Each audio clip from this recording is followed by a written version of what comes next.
સુરેન્દ્રનગરમાં એક અધિકારીથી માફિયાઓ તો ફફડે છે, પણ હવે આ અધિકારીથી પોલીસ અધિકારીમાં પણ ફફડાટ જોવા મળી રહ્યો છે।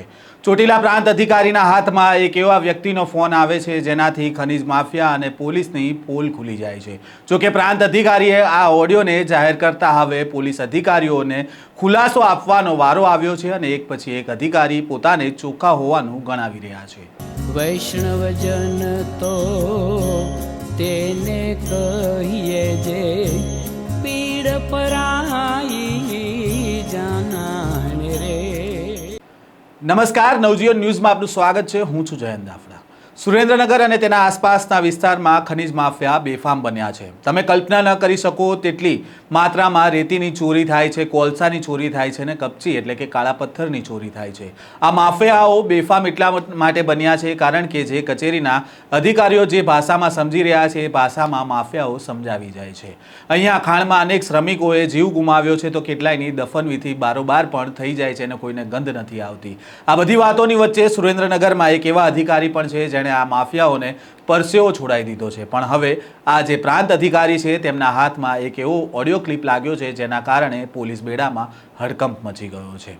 પ્રાંત અધિકારી HT મકવાણાના વાહનની રેકી કરવામાં આવી રહી હતી। જો કે પ્રાંત અધિકારીને આ વાતની જાણ થતાં રેકી કરતી નંબર પ્લેટ વગરની કારને રોકવામાં આવે છે, જેમાંથી એક ફોન મળે છે અને આ ફોનમાં રણજીત નામના વ્યક્તિનો ફોન આવે છે અને તેણે પોલીસમાં હોવાની ઓળખ આપી, પરંતુ પ્રાંત અધિકારીએ જ્યારે બક્કલ નંબર પૂછ્યો તો ફોન કટ થઈ જાય છે। રણજીતભાઈ LCB માંથી ને હાલ ચોટીલા છો? બરાબર। આખું નામ શું છે? બકલ નંબર શું છે તમારો? સાહેબ ફોન તો મારો આપી દો મને। ફોન ના મળે ભાઈ, બરાબર બોલાવી લો ભાઈ, મામલતદારને ગાડીઓ લઈ લઈએ। આ ફોનમાંથી પ્રાંત અધિકારીને કેટલાક રેકોર્ડિંગ્સ પણ મળ્યા છે, જેમાં લીંબડીના DYSPના નામે નંબર સેવ કર્યો હતો, જેમાં ખનીજના વાહનો માટે વાતચીત કરવામાં આવતી હતી, સાથે પૈસાની પણ વાતચીત કરવામાં આવતી હતી। તમે પણ જુઓ પ્રાંત અધિકારીના હાથમાં આવેલા આ ફોનમાંથી શું નીકળ્યું છે।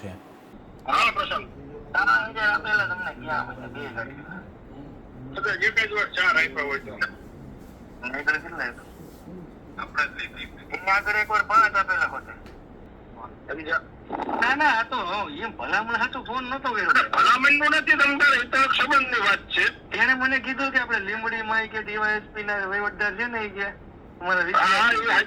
તમારી પણ ભલામણની વાત નથી, આ તો હું તમને વાત કરું। ના બરોબર, અને કઈ પણ તમતાર હોય કેજો હોય છે મારું તો ભાઈ કેવી સિસ્ટમ હું દઈ દઉં, મારી ગાડી પોલીસ હોય કે ઉભી રહી નહીં, મને હાવ સેટિંગ ન હોય।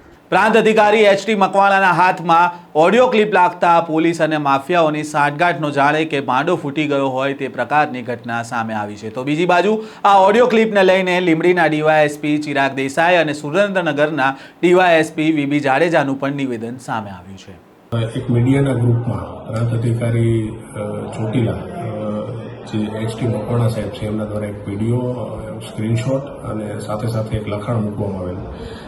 એ લખાણમાં એવો આક્ષેપ હતો કે ખનીજ માફિયા પ્રશાંત કુમાર સાથે DYSP લીંબડીની વાતચીત, એ સિવાય સ્ક્રીનશોટ જે મૂકવામાં આવેલા હતા એમાં એક અમુક પર્ટિક્યુલર એક નંબર આપવામાં આવેલો હતો અને નંબર સાથે અવારનવાર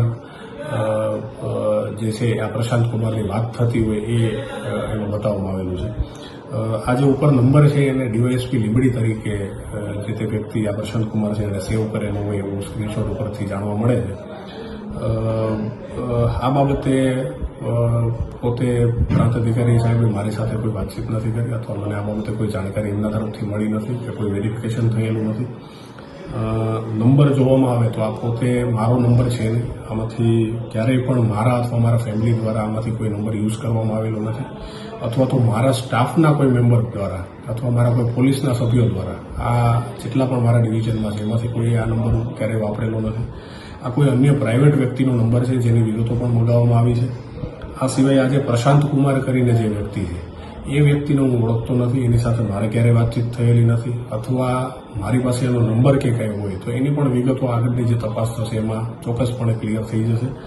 આ સિવાય મેં મારા સ્તરે મારા અધિકારી જે પણ છે, મારા સુપિરિયર જે અધિકારી છે એમને આ બાબતે અવગત કરેલા છે અને એમને મેં ટેલિફોનિક સમગ્ર બાબતે વિશે મેં જાણકારી આપી છે અને એક મારા તરફથી સુવો મોટો એક લેટર આ બાબતે યોગ્ય તપાસ થાય એ માટે થઈને લખવામાં આવેલો છે કે જેમાં જો આ નંબર સાથે મારો કોઈ સંપર્ક હોય અથવા આવી કોઈ પણ બાબતમાં મારું કોઈ ઇન્વોલ્વમેન્ટ હોય તો ચોક્કસપણે મારા વિરુદ્ધ કાર્યવાહી કરી શકે છે અને આ વ્યક્તિની પણ તપાસ થાય કે ખરેખર કોણ વ્યક્તિ છે કે જે આ રીતે અધિકારીના નામ ઉપર પોતે જે છે બીજા અન્ય વ્યક્તિઓ સાથે વાતચીત કરતો હોય તો એના વિરુદ્ધમાં પણ કાર્યવાહી કરી શકે છે.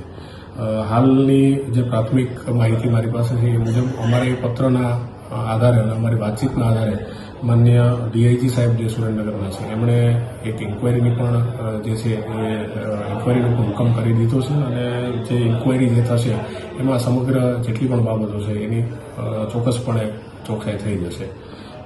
બીજું આમાંથી જે પણ બીજી વિગતો એમના દ્વારા મૂકવામાં આવી છે એમાં પણ આ જ ઇન્કવાયરીના ભાગરૂપે બધી તપાસ કરવામાં આવશે. જે પણ વિગતો આવશે એના આધારે આગળની કાર્યવાહી થશે. સમગ્ર બનાવમાં એસડીએમ શ્રી ચોટીલાને અમુક ઇસમો પોતાની રેકી કરતા માલુમ પડેલા જેની તપાસ કરતા ઇસમો ભાગી ગયેલ અને તેના કબજામાંથી મળેલા મોબાઈલ અને મોબાઈલમાંથી મળેલા રેકોર્ડિંગમાં પોલીસ અધિકારીઓના નામથી જે સેવ કરેલા નંબર હતા. આ બાબતે જણાવવાનું કે આ નંબરો જોતા આવા કોઈ નંબરો પોલીસ અધિકારીઓના નામે નોંધાયેલા નથી તેમના કર્મચારીઓના નામે નોંધાયેલા.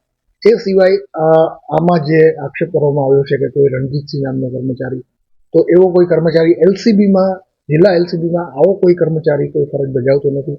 જેથી આ પ્રાથમિક તથ્યો અને પ્રાથમિક કારણો ઉપરથી આ નિષ્કર્ષ ઉપર એસડીએમ શ્રી ચોટીલા આવેલ હોવાનું જણાઈ આવે છે. એક સિનિયર તથા જવાબદાર અધિકારી તરીકે અન્ય સિનિયર અને જવાબદાર અધિકારી વિરુદ્ધ આક્ષેપ નક્કર પુરાવાના અભાવે આક્ષેપાત્મક અથવા કોઈ તેમની ટીકા ટિપ્પણી કરવી વ્યાજબી જણાતી નથી મને. તેઓએ આવા નિવેદનો દૂર રહેવું જોઈએ. આ બાબતે સર્વગ્રાહી તપાસ કરી અને તપાસના અંતે આવું કોઈ નિવેદન કરવું જોઈએ એવું મારું માનવું છે. સાહેબ, આમાં કોઈ બદનામી દક્ષિણના દાવા કે એવું કંઈ થશે ખરું? તો એ અધિકારીનો અંગત મામલો છે. અધિકારી આ બાબતે ઈચ્છે તો એને બદનક્ષીકારક જણાતું હોય તો તે બાબતે દાવો કે એવું કરી શકે. આ અંગે સાહેબ આપના દ્વારા કોઈ ખુલાસા લેવામાં આવશે ખરા? આ બાબતે inquiry Shri Nikunj Patel DYSP SC/ST સેલનાઓને સોંપવામાં આવેલ છે અને તેમાંથી હકીકતલક્ષી તથ્યો બહાર આવશે ત્યારે આપ સૌને આ તથ્યોની વિગતવાર માહિતી આપવામાં આવશે. લીંબડીના ડીવાયએસપીએ કહ્યું છે કે આ અંગે મારે કોઈ પ્રાંત અધિકારી સાથે વાતચીત નથી થઈ ને આ નંબર મારો કે મારા સ્ટાફમાંથી કોઈ પણનો નથી ને આ કોઈ પ્રાઇવેટ વ્યક્તિનો નંબર છે જેની વિગત મેળવવામાં આવી રહી છે. આ અંગે ઉપરી અધિકારીને જાણ કરી છે અને સાથે જ એક સુવો મોટો લેટર પણ લખવામાં આવ્યો છે અને યોગ્ય તપાસ થવી જોઈએ. મારો નંબર નીકળે તો મારી સામે પણ ચોક્કસ કાર્યવાહી થવી જોઈએ. સમગ્ર મામલે સુરેન્દ્રનગરના ડીઆઈજીએ એક ઇન્કવાયરીનો હુકમ કર્યો છે. ઉલ્લેખનીય છે હાલ તો સુરેન્દ્રનગર પોલીસ બેડામાં આ ઓડિયો ક્લિપને લઈને હડકંપ મચી ગયો છે. પ્રાંત અધિકારીના હાથમાં જે ઓડિયો ક્લિપ લાગ્યો છે તેને લઈને હવે અનેક સવાલો ઊભા થઈ રહ્યા છે કે શું ખનીજ માફિયાઓને છૂટો દોર આવી રીતે મળતો હશે? સાથે જ પ્રાંત અધિકારીને પોલીસની આ ઓળખ આપનાર રણજીત કોણ છે? સમગ્ર મામલે ઇન્કવાયરી તો સોંપવામાં આવી છે પણ આ ઇન્કવાયરીનો રિપોર્ટ સામે આવશે ખરી? કોણ દૂધનું ધોયેલું નીકળે છે આ કેસમાં તે તો હવે આગામી સમયમાં જ જાણવા મળશે. આ સ્ટોરી અંગે તમારો શું મત છે કોમેન્ટ બોક્સમાં જરૂરથી જણાવજો.